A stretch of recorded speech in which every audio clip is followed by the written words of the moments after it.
Alright, so today I'm going to be going over set bonuses on the PTR for 10.2. I've copied all my healers over. I've been playing around for the past week or two, and I wanted to talk about each of the healer bonuses, how they're shaping up, how they work. Some of them work quite differently to what the wording or verbiage might make it seem. Now, on the PTR, we can buy all of the tier set pieces. We also have the option of crafting like full 483 gear if we want to, which I've done on a couple of characters just so that I can see what kind of secondary stat budgets we're going to be playing with once we're almost fully geared. But also it gives me the option to try out some different stat priorities on gear. I can play like full mastery build or a full haste build or whatever it is that I don't necessarily have on live. So even though it says my item level on a lot of the healers you'll be seeing is 471 or 472 or 475 or something, it isn't actually that high.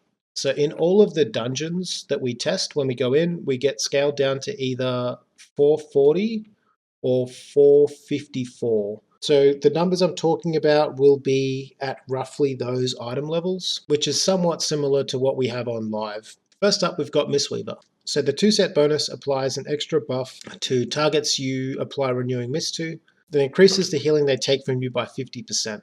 And then the 4-piece means that 20% of the healing you do to those targets with the buff on them gets split to all of your Renewing Mist targets when that Chi Harmony, when the 2-set buff expires or when it's refreshed. This is very similar to the old Hellfire Citadel bonus way back in Warlords of Draenor, which is partly why I like the set bonus. I like the idea. I like what Blizzard are trying to do. Unfortunately though, what the set bonuses say they do isn't actually what they do in game. So how they should read if they were accurate would be that Renewing Mist applies Chi Harmony to the targets that you apply Renewing Mist to, and for 8 seconds they'll receive 50% increased healing only from your direct healing spells. And then 20% of the healing that those targets receive, again, only from your direct healing spells, will be split to all of the targets that you have Renewing Mist on when the debuff expires or is refreshed. Now, when I say direct healing, that means that the 2-piece and the 4-piece will work with like Soothing Mist, for example, the direct targeted portion of the Vivify heal, Enveloping Mist, as well as Renewing Mist, and for the most part that's about it. Unfortunately, that means that roughly half of the Mistweaver toolkit isn't affected by the 2-piece or the 4-piece. That means that Unison doesn't work, Ancient Teachings doesn't work, Feline Stomp does not work, Essence Font does not work, Zen Pulse does not work. It seems to be, also Invigorating Mist doesn't work. It seems to be that the rule of thumb here is that anything that would allow you to charge up the Chi harmonies, so to speak, of multiple targets at once doesn't work. The only exception to this at the moment is that it does work with Revival and it does work with Shaylin's Gift, but all of your other AoE healing, your Enveloping Breath, I believe, doesn't. Same thing with the Chi Cocoon and things like that. It doesn't, none of it works. Even something like Rising Mist and Tear of Morning both don't work. And when I say don't work to all of these abilities, that means none of these abilities are affected by the 50% bonus from the 2-piece, and none of them are counted as healing to charge up the 4-piece. Even like Yulon's Whisper, again, AoE heal doesn't work. Ancient Teachings, like I said, doesn't work, but also Awakened Feline, the Spinning Crane Kick healing, also doesn't work. The healing from your statue does, however, this wasn't buffed. So the Soothing Mist that you cast was increased by 40% for the PTR, or what's coming in 10.2, but the statue wasn't. So the statue soothing itself, I think it does count, but it doesn't count for much. It's a little bit disappointing that so many of the Mistweaver talents and even an entire Mistweaver playstyle of fist weaving really doesn't work with the 2-piece or 4-piece at all. However, the 2-piece and 4-piece still feel strong. They still feel like good additions to the kit. Mistweaver throughput in general on the PTR right now is sky high. I have found that the 2-piece makes my spot healing, or like especially the spot healing I know needs to be substantial. Like if someone in a Mythic Plus key gets a heavy dot on them or a debuff or something, the ability to just make sure that I have a 50% buff on that target, or all the healing, direct healing I do to that target whenever I need it is really strong. And the 4-piece in most of my keys ends up being somewhere between 4 and 6 or 7%. But I also don't really play around it. I don't try and game the 4-piece. I don't try and overheal and supercharge up one particular chi harmony target. I just kind of forget about the 4-piece and let it do its thing. That being said, I could see a kind of degenerate playstyle forming here, similar to how Mistweavers currently play in Raid on Live, which is where they pump a lot of single target healing into one target, even if it's all overhealing, so that they can charge up their Vivify healing on cleave targets through Clouded Focus. I could see something similar happening here in Raid probably, which means that in Raid maybe it might be possible to get like 10 or 15% of your overall healing out of the 4-piece rather than just a couple of percent by forgetting about it. But like I said, it's a bit of a degenerate playstyle. It basically means that you're picking one target, you're channeling soothing into them with your statue, and you're basically just enveloping mists and then spamming your vivifiers into one target, even with huge amounts of overhealing, just to charge up the chi harmony on that one target so it splits to all of your renewing mist targets when it expires.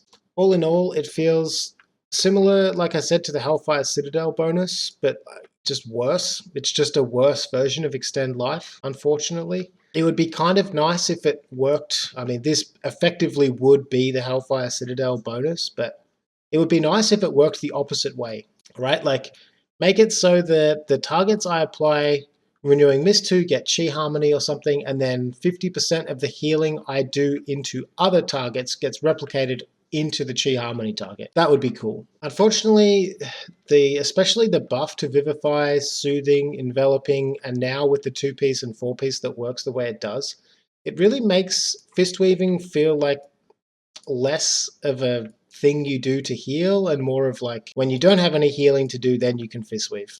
And then when you actually need to move health bars or heal up the tank or heal a debuff target or, actually heal, then you need to stop fist weaving and start using your normal casted heals. There are quite a few people in other YouTube comments and on the forums and stuff that think that this is all a bug and that the wording suggests that these bonuses should work with all fist weaving healing and cleave healing and vivify healing and all that kind of stuff. That might be true. I guess no one really knows, but I don't get the feeling that it is, because although it might be a little lacking or a little disappointing that it doesn't work with things like fist weaving healing. I could imagine if it did, it would get out of hand very quickly. Even the ability to blanket a whole group or like quite a lot of people with renewing mists just from rapid diffusion from your Rising Sun kicks and enveloping mists. The renewing mists applied this way through rapid diffusion do apply the set bonus as well. So if you had the ability to spread the set bonus to like, half a dozen or even more targets, and then you also had the ability to charge all of those chi harmonies up with AoE healing, I could imagine the set bonuses would get out of hand, which is what makes me think that the way it works right now is intentional. All right, on to Preservation Evoker. This is a set bonus that when I first read it in the patch notes and when I first started testing it on the PTR, I was fairly underwhelmed with this. So the 2-piece is that your empowered spells get a living flame tacked onto them, up to 5 living flames. 1 for each target hit. Those living flames are only 40% effective as they normally are. And then living flames you proc with the 2 set or cast yourself. Have a chance to apply Echo at 70% effectiveness on allies healed, although it doesn't double up.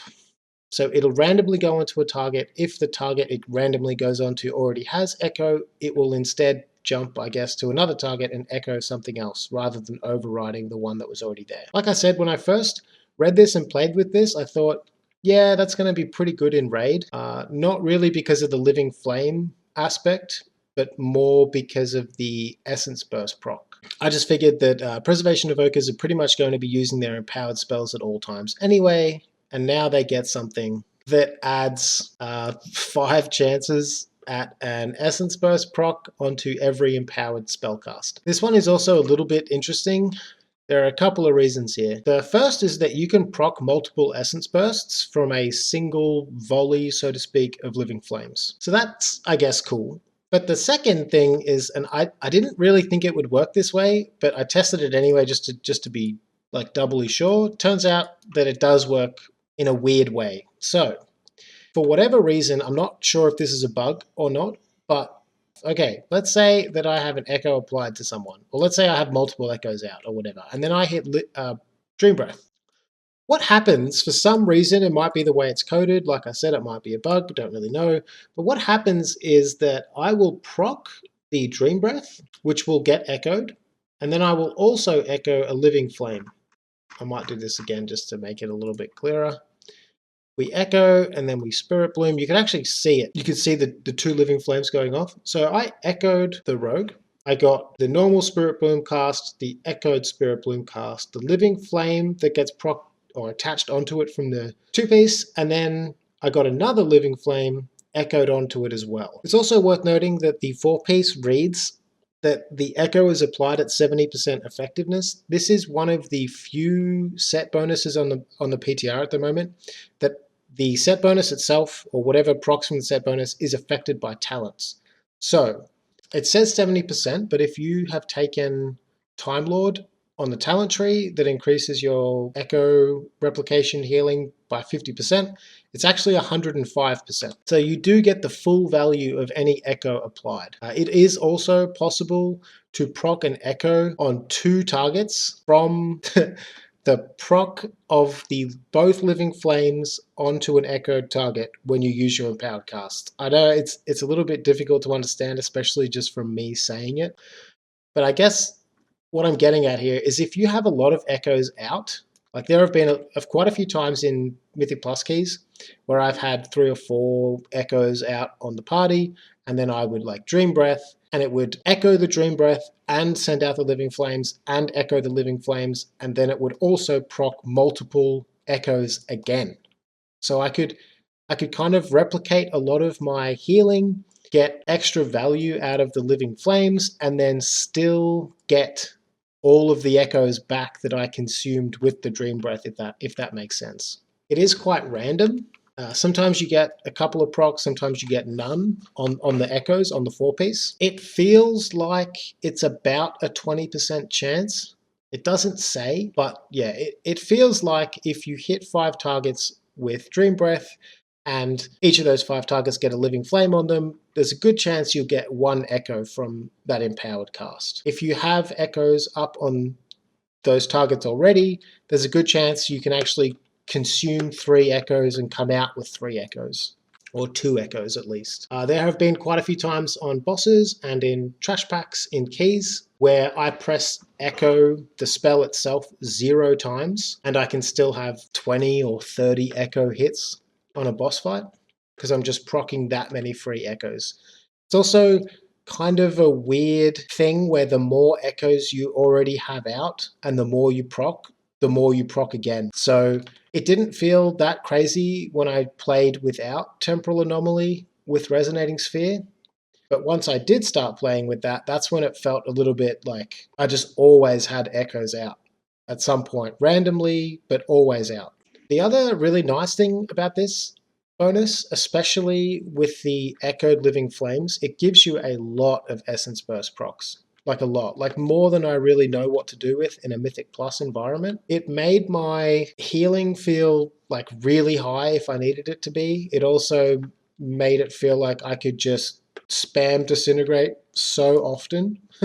If there wasn't really any healing to do, that even if I burnt through like half a mana bar just overhealing the crap out of the group, with Energy Loop, I could proc so many Essence Bursts from pack to pack that I could spam Disintegrate often enough that I could just regen like half a mana bar if I needed to quite quickly. The extra Essence Burst procs, or the almost guaranteed Essence Burst procs with every empowered cast, also means that you can play around Exhilarating Burst and get a lot of value out of this. I found that if I really wanted to, and like I said, I kind of staggered my empowered casts enough. I could game this talent enough to keep it up maybe 70 or 80% of the time and just have the empowered critical strikes almost all the time, or at least whenever I really wanted the increase in healing throughput. Overall, the both the 2-piece and the 4-piece are really quite strong.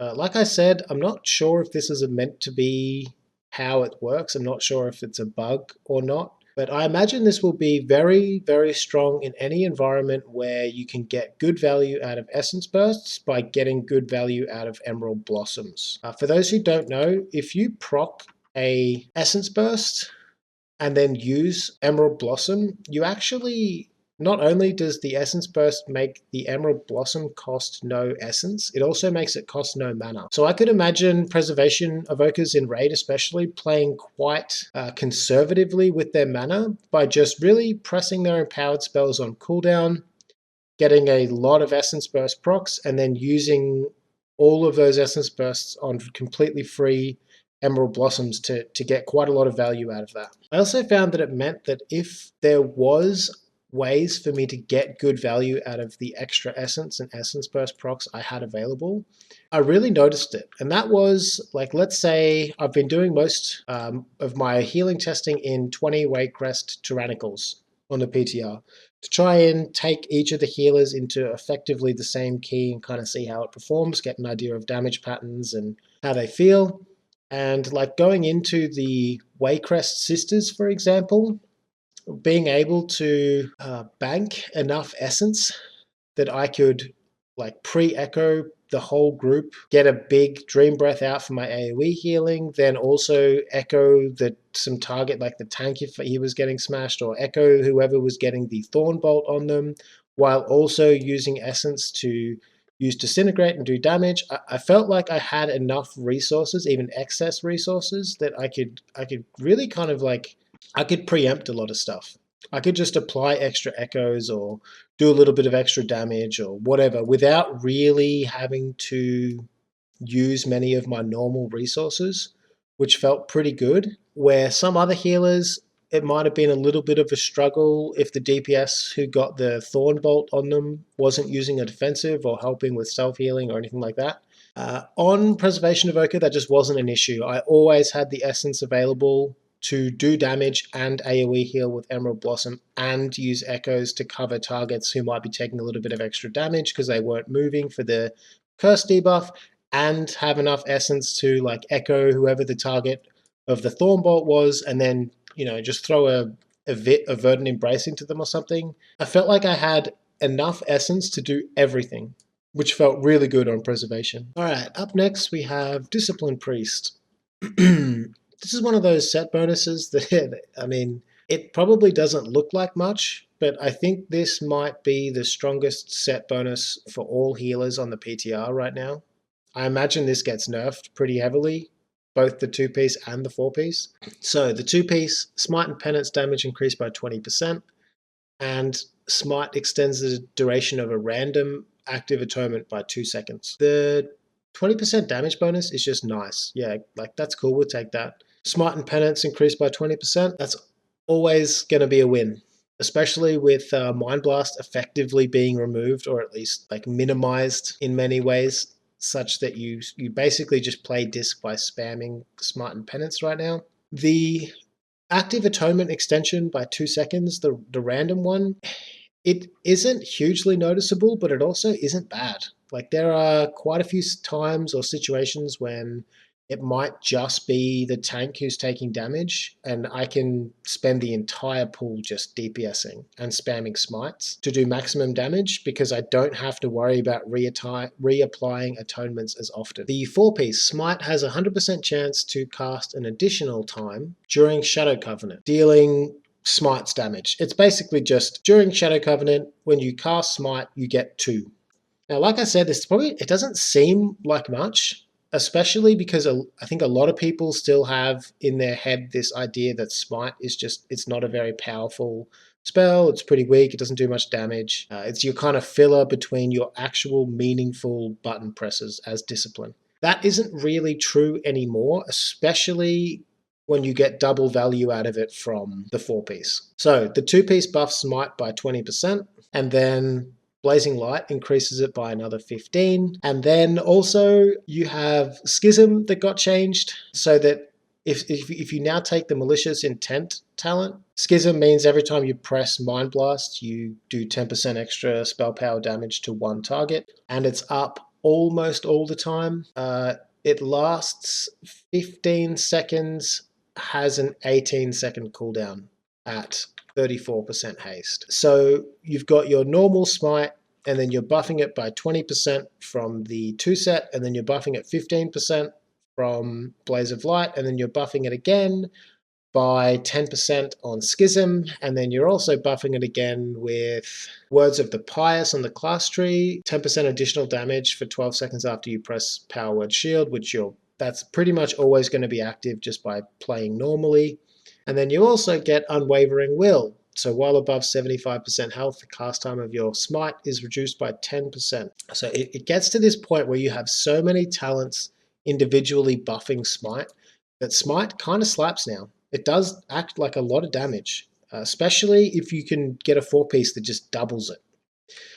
Because the interesting, or like, I guess, interaction here that I don't think anyone would have expected was going to happen is that every time you press Smite with Void Summoner, while Mindbender is active, you reduce the cooldown of Mindbender by 2 seconds. So effectively what happens is you just press Mind Blast on cooldown, you get the 10% spell power damage buff from Schism, and then you press Mindbender, which activates Shadow Covenant. Now, the second Smite that you proc from the 4-piece is actually a Shadow Smite. So it gets the increase of 25% from Shadow Covenant. You can then extend that by 8 seconds so that it lasts 15 seconds. And then obviously your Mindbender lasts 12 seconds.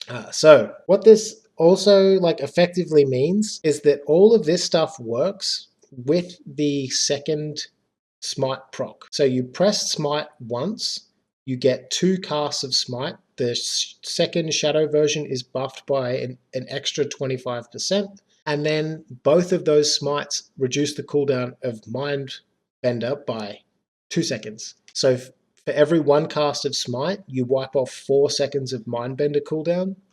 And what this all adds up to meaning is that you can have permanent Mindbender. It's up literally all of the time, which means infinite mana. It means permanent inescapable torment is always proccing on every penance, on every Mind Blast.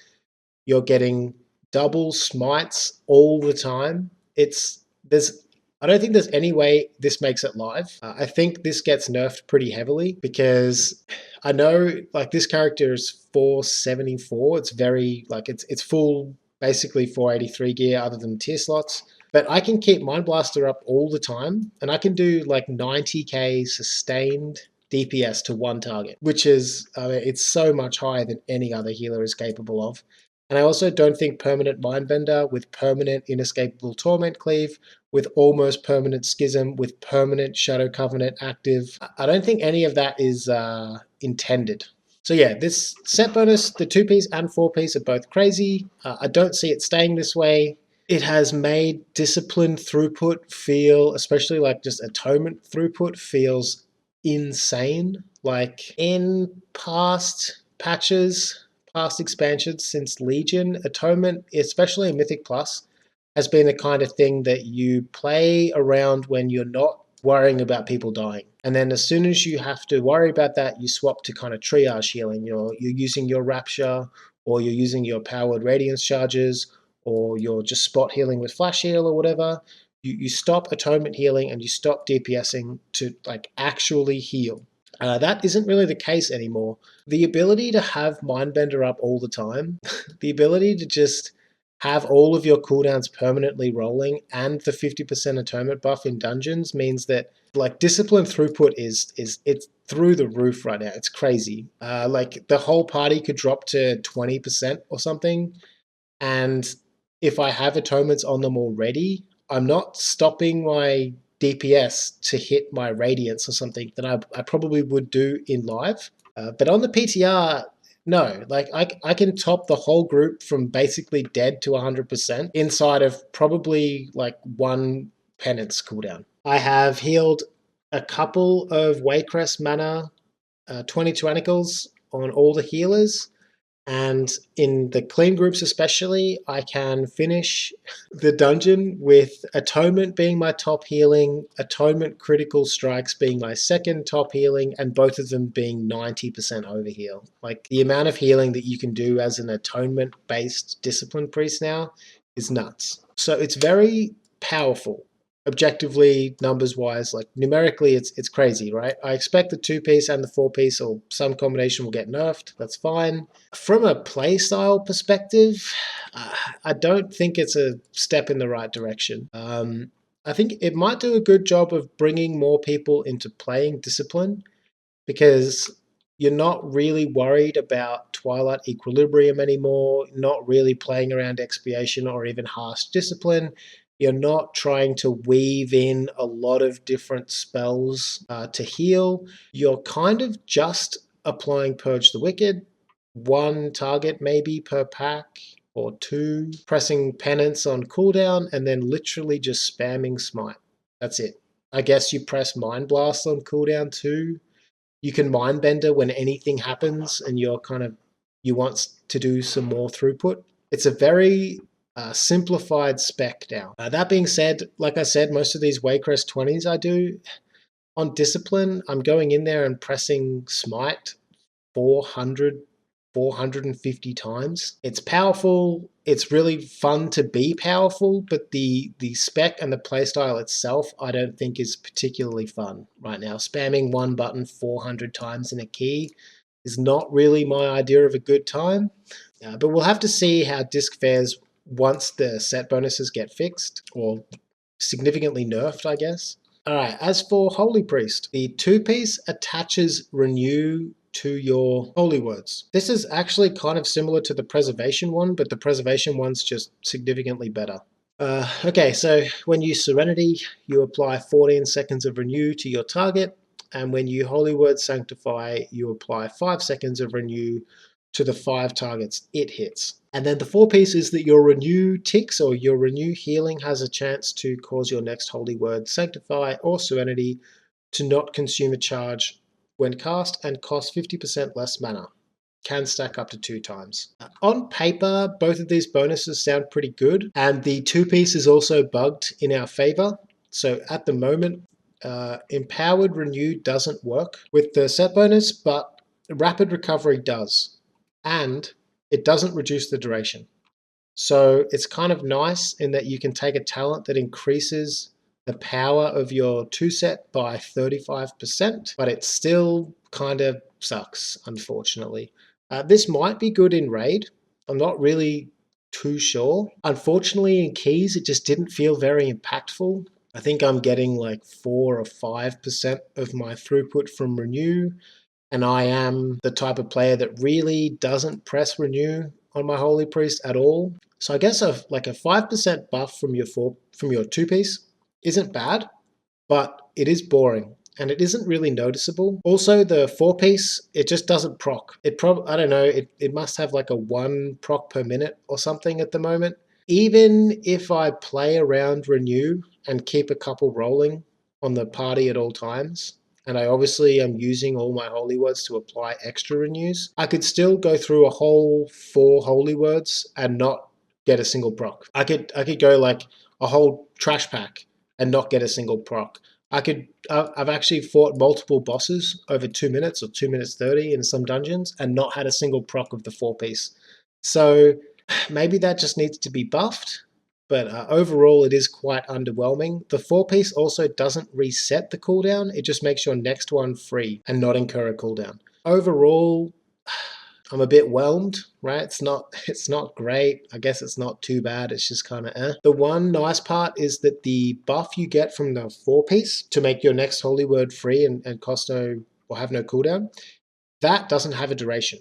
That lasts indefinitely. So it's not like you're racing to use the next one, but also it procced so few times that I never felt like I was really playing around any extra power from a 4-piece. Same thing with the two-piece. I get so much of my healing from just holy words and Circle of Healing and Prayer of Mending and normal flash heal casts and things like that, that the extra renew healing, really, it wasn't noticeable. The one thing that was nice, actually, was that the renew healing that you get from your holy words does work with Healing Chorus. So I found that my Circle of Healing, especially if I wasn't pressing it on cooldown and just kind of using it when damage went out in some situations, having 40 stacks on that or something, or 50 stacks on that was pretty nice, just from passive renew healing and not having to do anything for it.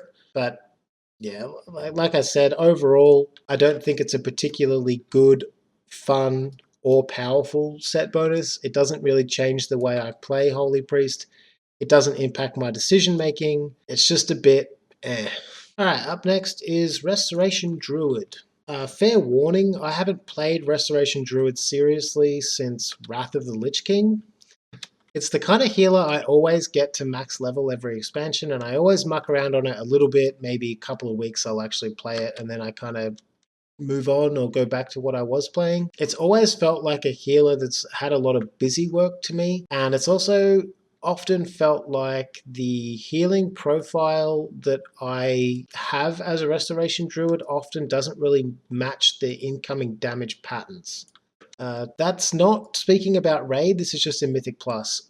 I remember playing it a little bit in BFA, and I remember feeling that it often felt like I was just pressing all of my hots to not really do any healing, but to apply mastery stacks to then get most of my throughput from just spamming regrowth. And I found that to be quite lacking, or like an unfun playstyle. But I will say that since 10.1.7 and now with 10.2 and the set bonus, Resto Druid is feeling so good that I'm considering maining it next patch. Or at least I'm fairly sure that I'll be gearing it up and playing it as like a proper alt often. So you and your Grove Guardians Nourishes now heal 2 additional allies within 45 yards at 40% effectiveness. The 4-piece is Consuming Clear Casting now causes your regrowth to also cast Nourish onto a nearby injured ally at 200% effectiveness, preferring those with your heal over time effects.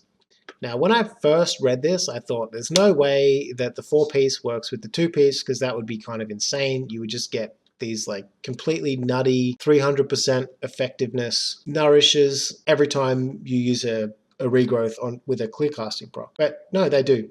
They do work. And then the 2-piece buffs your little Grove Guardian tree ants dudes so much that they do a significant portion of my healing now. So the Grove Guardian's talent was what was added in 10.1.7, a 20-second cooldown that can't be reduced by haste, that summons a Grove Guardian, a little tree ant dude that heals for you. Basically just spams Nourish. It also, when you first proc this guy, if you use it on a friendly, it will swift mend that friendly. And then if you take Wild Synthesis, it will also cast Wild Growth at reduced effectiveness. And then once those 2 casts are kind of done, the little tree ant dude will just stand there and spam Nourish. These little dudes are now a huge part of your healing throughput if you want it to be, like most of your throughput. I don't think that's really the case in 10.1.7, but the 2-piece that makes them, or makes their Nourish now heal 3 targets, granted at reduced effectiveness, but I mean, still, this is a 2-piece that almost doubles your healing from your little Grove Guardian dudes. This has meant that, I don't know if this is optimal, but I can go into keys now and I can heal without really pressing rejuve at all. And I know that that might sound a little bit like anathema to a lot of Resto Druids, and I also know a lot of Resto Druids probably hate this, but I love it. I love not having to just be a rejuve bot all the time. I like the ability to kind of just keep my life blooms up, press Wild Growth when AoE damage goes out, and then really just either bank my clear casting procs, especially with a talent that allows me to stack up to 2, and then really just rely on my Grove Guardians to do most of my healing. Overall, this makes Resto Druid feel much more reactive. I feel like I can just kind of do damage or do my own thing, whatever I want to do, heal whoever I want. If I want to maybe babysit the tank or something, I can, but I don't have to. If I want to pre-hot the group, I can, but I don't have to. I mean, that might change in higher keys, which I think is fine.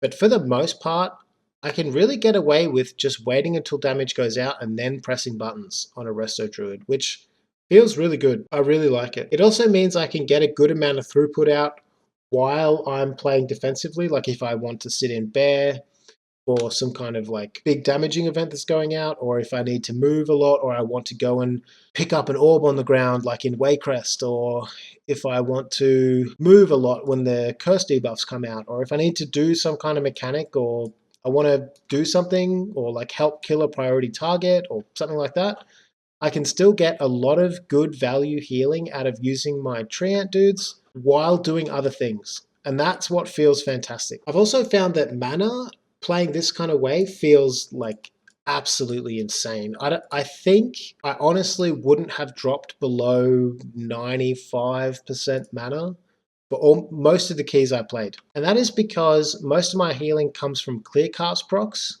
and using Grove Guardians that really cost no mana at all, and Life Bloom, which again doesn't cost a whole lot of mana. I'm not using Wild Growth that often. I'm not using Rejuve that often.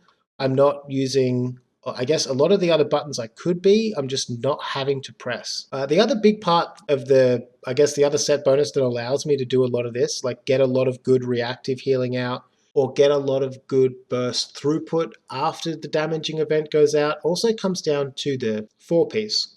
You can see here I've got a couple of like 300k normal hits on Nourish, a couple of 400k normal hits on Regrowth. And by the way, this is at like, I think 454 item level. This isn't the crazy 475 that I have while hitting a training dummy. The raw kind of like casted healing that I can call on with the 4-piece is crazy strong. I was kind of looking for things to heal.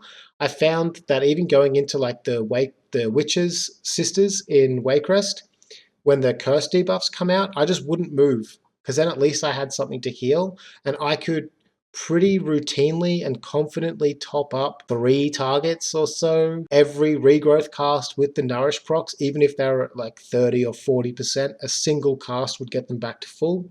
The throughput that Resto Druids have with these bonuses right now is out of this world. It's crazy high burst healing.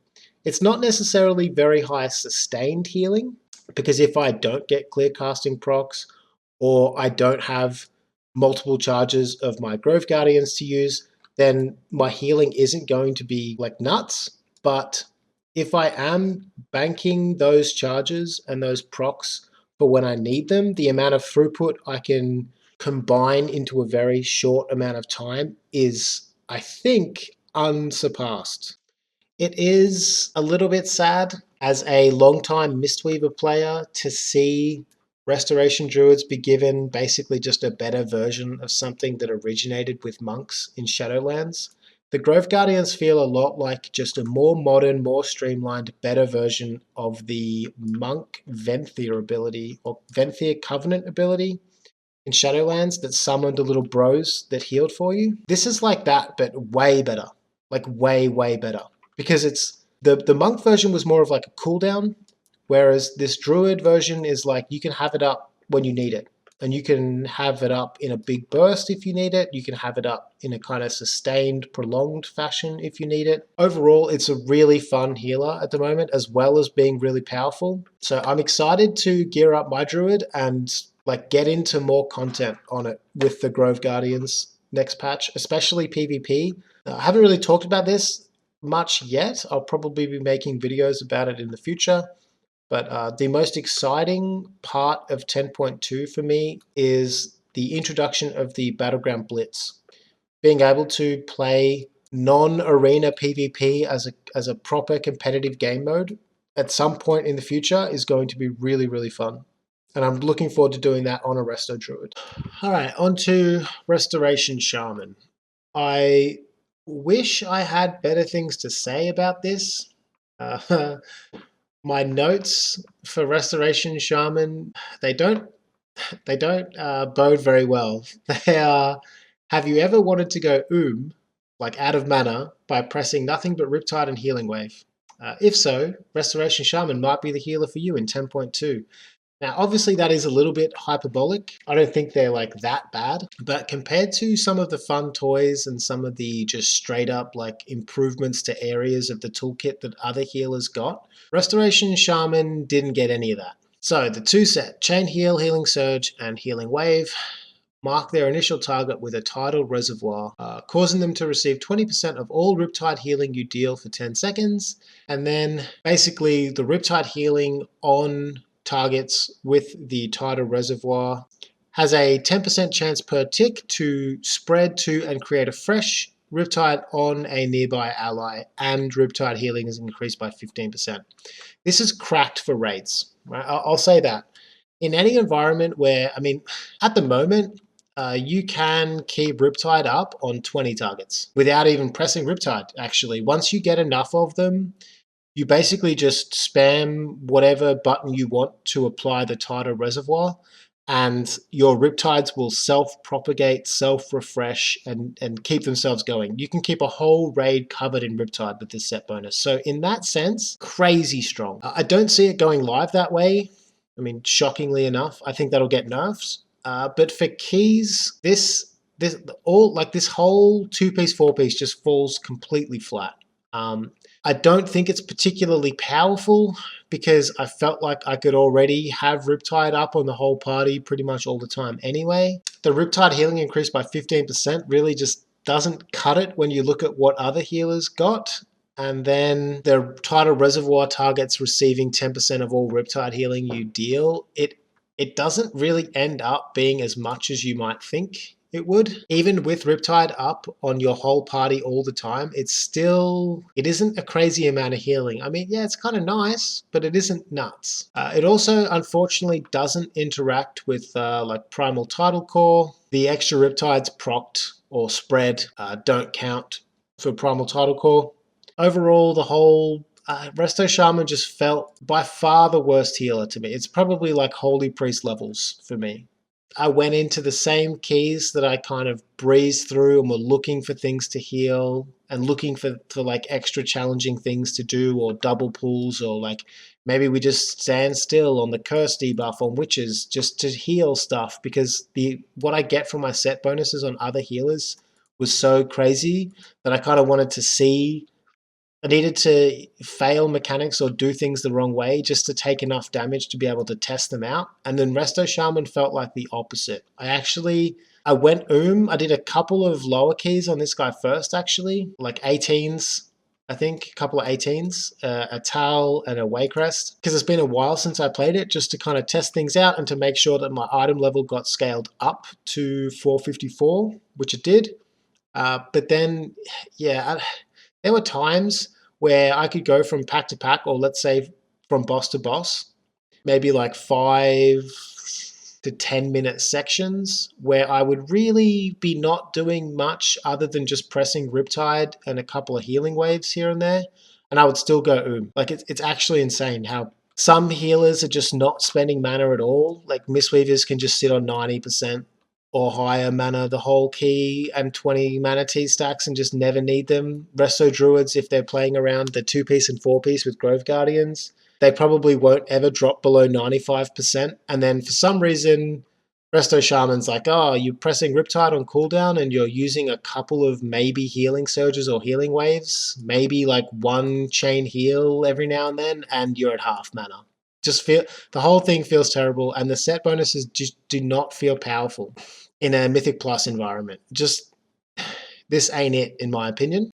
One thing I really don't understand with the changes that were made for Resto Shaman and kind of the way it plays right now is I don't understand why Resto Shamans have Healing Surge and Healing Wave, but pressing the cheaper one, the efficient one, still makes you go or still leaves you in a worse mana situation than other healers who don't even have an efficient heal. Overall, my verdict on Resto Shaman is on the set bonuses in particular, are kind of similar to Discipline Priest, where there's no way it goes live the way it is. So expect this to get nerfed pretty heavily. There's no way Blizzard want Resto Shamans to keep Riptide up on the entire raid all the time without pressing Riptide. But that being said, at least Discipline is so powerful that and feels so mostly good to play other than the smite spam, that when the set bonus gets nerfed, it's still going to be a great healer. I don't think I can really say the same for Resto Shaman, unfortunately. I also think that the playstyle is quite degenerate because of the way Tidal Reservoir works, and you effectively always want to have Riptide and Tidal Reservoir on the same targets at the same time. I felt like there were a lot of situations where everything I did became like a 2-button thing. Like, okay, I'm healing this person with a healing wave, therefore I'll have to put a Riptide on them after them, or else I get no bonus out of my set pieces. Or the opposite way, I've spot healed someone with Riptide, oh, I should probably cast on them as well to get the Tidal Reservoir buff on them too, I guess. It didn't feel fun, it didn't feel powerful, and unfortunately, I don't really have many good things to say about Resto Shaman. This was one of the things I was kind of afraid of when I read the 10.2 patch notes, and particularly Resto Shaman. I really didn't want to see the spec turn into just a bot that presses Healing Wave and Riptide, Healing Wave, Riptide, Healing Wave, like all the time. Chain Heal feels like a mistake now, like pretty much all the time. Cooldowns are still strong, damage is still actually quite good, but mana is an issue. And yeah, healing profile doesn't feel great for keys. It might be different in raid, it might be different in PvP, I don't really know. All right, last up we have Holy Paladin. This is Glimmer version 2. So not only do you have Glimmer, you now have another Glimmer. It's not necessarily a bad thing. Glimmer is great. It's fun, it's a good playstyle. It added a lot to the Holy Paladin spec when it was introduced back in BFA. This set bonus is just, it functions in the exact same way as Glimmer already does. It's the same thing. Okay, so the 2-piece is Glimmer of Light, version 2. Instead of it being a hit like Glimmer, it's a dot, or a hot, sorry, instead. It feeds Beacon of Light just like Glimmer does, but the only difference as far as I can tell is the Holy Reverberation is not affected by Mastery. The 4-piece reduces the cooldown of Daybreak by 15 seconds. The nice thing about this is it means that if you take Quickened Invocation below Divine Toll on the class tree, you can get your Divine Toll and Daybreak down to 45-second cooldowns. So you can use them effectively together all the time, which is kind of nice.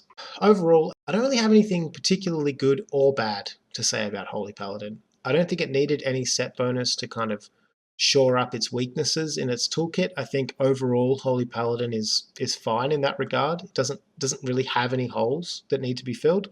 So it's a set bonus that just it gives you a little bit more efficient use of your cooldowns, Divine Toll and Daybreak, and it puts a little bit more power onto your Holy Shock, but you're already using that on cooldown and getting most of your healing from it anyway. I think it actually ended up being a pretty substantial amount of healing, 8% to 10% depending on the key. The reason the tooltip of Holy Reverberation is actually higher than Glimmer. I believe Glimmer is affected by Mastery though, and I'm running like 35% Mastery, I think, 38%. So that makes sense why Glimmer is higher. Holy Reverberation also lasts quite a while. 9-second duration means that many times I could have Holy Reverberations ticking on the party, and we would drop combat, and then the healing would stop being counted effectively. Unfortunately, it didn't really change the way I play or my decision making. I'm still using Holy Shock in the same way. I'm still using it on cooldown. I'm still pressing buttons that reduce the cooldown of Holy Shock to get more of them out. It's kind of like a little bit of a win more button. You know, Glimmer was already good. Holy Shock's already good. Now it's just a little bit better. I want to say that overall, Holy Paladin feels like it's been dethroned somewhat. It doesn't feel bad, but it definitely doesn't feel like it does on live, where it's just a kind of step above everybody else or every other healer. It is still a paladin. It does still have all of its paladin utility and its holy paladin utility. It is still a healer with a melee short cooldown kick. It still has Hodge. It still has blinding light. It still does good damage. It still does everything it used to do. So when I say it feels a little bit dethroned, doesn't necessarily mean I don't think it'll be meta, because a lot of the reasons that make it meta at the moment are still going to be true next season. But it definitely doesn't feel like it's just the king at everything anymore. I think there are better spot healers, better group healers, better damage dealers, but still, I mean, it's still Holy Paladin, right? It still has a fantastic kit. It still does everything well. That is it for now. I'm probably going to wait until I make a kind of give my thoughts on all of the healers on the PTR in general rather than just talking about the set bonuses. I'm probably going to wait until at least the next round of tuning. I'm going to wait until discipline set bonuses get brought into line. I'm going to wait until we see if the preservation set bonus is bugged or if it's intentional. I'm going to wait until something changes for Resto Shaman. We're going to see, but I'll get to that video eventually. It just probably won't be for a little while, depending on how long we have to wait for the next round of tuning. If you've made it this far, thank you for watching, and algorithm stuff.